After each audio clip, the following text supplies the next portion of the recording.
Feel like you've tried everything, but the weight just won't budge after 50?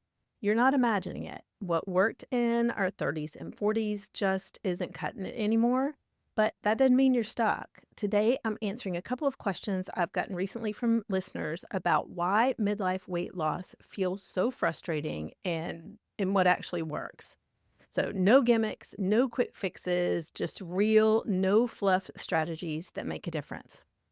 And if you're new to Midlife Mojo, welcome. I'm Lisa DuPree, a certified exercise physiologist and health coach.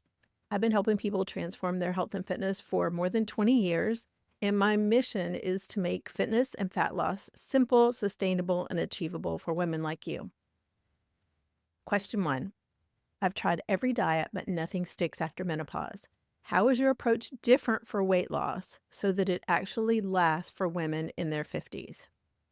Okay, so I get this. I have been there myself.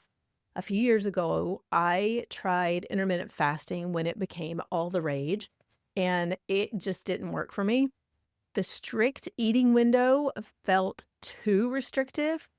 My blood sugar would tank. It would tank in the evening, and then I would wake up starving. And if you know me, you know I love food and I don't like to be hungry.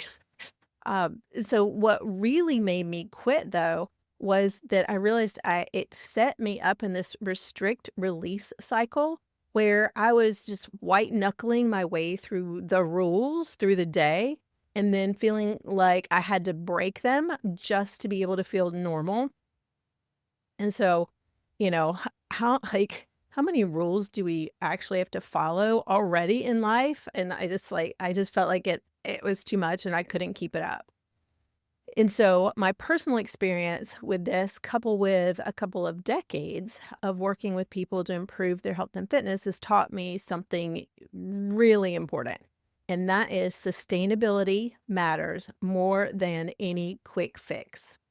Sustainability matters more than any quick fad diet. And so that's why my approach is different. It's not about rigidity and rules and deprivation. It's about working with your body and your lifestyle, not against it. And so what this means is specifically more protein and strength training. So, strength training for me at this point in my life, working with women over 50, it is really a cornerstone of what I work with women on, because it helps preserve your muscle that you already have, and it helps keep your metabolism going strong. So, like looking at how much protein you're eating, looking at what you're doing for strength training, where you are, and then kind of making it a stepwise progression so that you're really preserving your muscle and actually building muscle at this point, which is possible. It is 100% possible. Right. The other thing is balancing your blood sugar or keeping it more even throughout the day so that you're not dealing with cravings, you're not dealing with energy crashes, and you're not dealing with hormone imbalances from hunger hormones being out of whack. And so really getting that blood sugar off like that, roller coaster, it really makes a difference. Also makes a difference overall with your energy and your focus. And so that means coming up with a flexible way of eating, right? So that's something that's really important. There's no one size fits all. There's no one diet that works. There's no, magic bullet foods that you need to eat.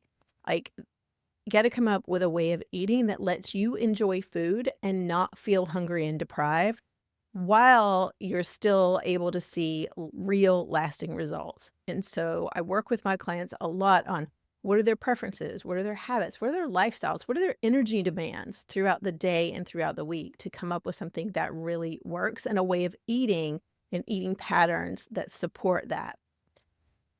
And then around mindset, ditching the all or nothing thinking. Because all or nothing thinking really it sets us up for failure. It's not sustainable. It leads to that restrict and release cycle that, withhold and indulge, right? And it's just not good for our mental and emotional health either. And so if it's not sustainable, it's not working. Like, if there's any mantra to take from this, if it's not sustainable, it's not working. And the bottom line is, like, women over 50, like, we've tried diets. Some have worked, we haven't been able to stick with it, or, we haven't been able to keep it going long enough to really see what we wanted to see or see some changes to help us stay motivated. So you don't need another diet. What you need is a smarter strategy.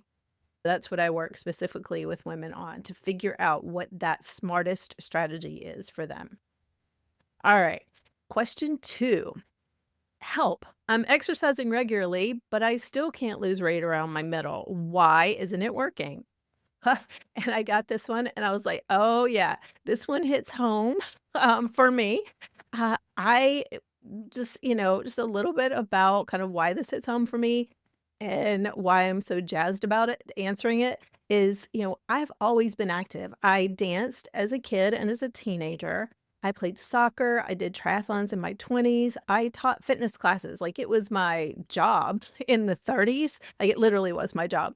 I taught like boot camp classes. I taught spinning. I taught step aerobics. You name it, I taught it at some point back then. And then in my 40s, I competed in ballroom dance. And so I'm used to being active. But when I hit 50, it was like I woke up and my body had kind of changed overnight. It's like I got up one day and I had an extra, like, somewhere around 10 to 15 pounds in my belly and my behind. And I hadn't changed anything. Like, I was like, what the heck is happening? And so that was really a wake up call. Exercise alone was not cutting it. It wasn't going to do it anymore. It wasn't going to help me maintain or improve my fitness. And it also wasn't helping me keep the extra weight off. So I really had to sit down and take a hard look at my whole lifestyle. And honestly, getting into my 50s, there was a lot going on. I was so stressed from going through a divorce after 20 plus years of marriage. My sleep was wrecked from having severe night sweats. And then I had hot flashes during the day as well. And then I was actually drinking too often and a little bit too much wine to be able to relax and unwind. And so what I discovered through my own experience and that of helping, like, hundreds of people over the past 2 decades with their overall health and fitness is that kind of these things were all creating a perfect storm for insulin resistance and elevated cortisol or cortisol imbalances. And so this is especially key for women over 50 because these two things tend to be like hidden saboteurs that most mainstream programs and diets just completely omit or dismiss altogether. The chronic stress was spiking up my cortisol, and that directly contributes to increased belly fat when you couple that, especially with reduced estrogen. Your estrogen is fluctuating when you're going through perimenopause, and then after you're in menopause, then your body's just not producing it anymore. That, and then along with like having that disrupted sleep, it was making me tired, it was making me cranky, but it was also throwing off my hunger hormones and overall my glucose control. So here's what I changed. I prioritized strength training. Instead of relying solely on cardio, especially a lot of high intensity cardio, because after 50, we lose about 1% of our existing muscle mass per year without intervention. And this has a direct and negative impact on metabolic rate. I needed to definitely address that since I was gaining weight. I was gaining body fat. So I also cleaned up my nutrition. I focused on adding in that protein, making sure I had anti-inflammatory foods, cutting out a lot of the processed foods, cutting way back on alcohol because I know it was disrupting my blood sugar patterns. It was messing with my energy and my focus. And I got serious about sleep and stress management. I had to take a really, really serious look at like what was going on, and then stepwise implemented specific evening routines and mind body practices that really worked with my changing hormones, but also my lifestyle. I also began optimizing my metabolic function, and that was through strategic meal timing and addressing gut health issues that for me, I've always had several gut health things going on, but it really ramped up during perimenopause. And so those are other hidden factors that were affecting weight loss. And so those are not uncommon, especially, for women over 50. And so fast forward to now, I'm turning 59 in a couple of weeks, and I'm looking forward to that birthday so much.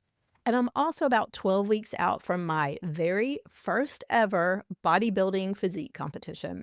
So if you had told me a decade ago that I'd be so freaking jazzed about stepping on stage in my late 50s in a bikini and heels, feeling my most fittest and most confident, I would have never believed it. And I would have most likely said, like, bless your heart, you've lost your mind.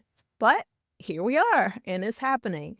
And so here's what I know for sure. It is absolutely possible to lose fat. It's absolutely possible to get stronger, build muscle, feel amazing in your 50s and beyond. I mean, I'm planning on the and beyond for real. And the trick isn't just about doing more workouts or more intense workouts. It's about supporting your whole body, your hormones, your stress, sleep, metabolism, all the things that the quick fix diets and the mainstream programs ignore.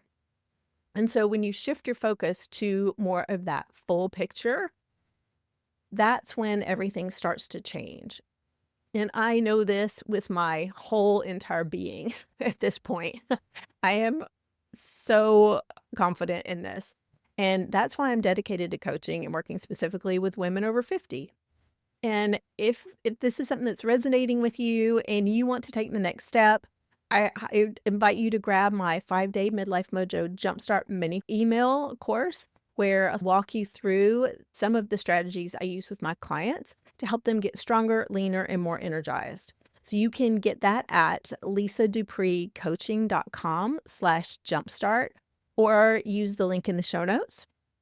And if you've got a question you would love for me to answer on a future episode, shoot me a text using the link in the show notes. I would love to hear from you. And until next time, get out there and keep your midlife mojo rising.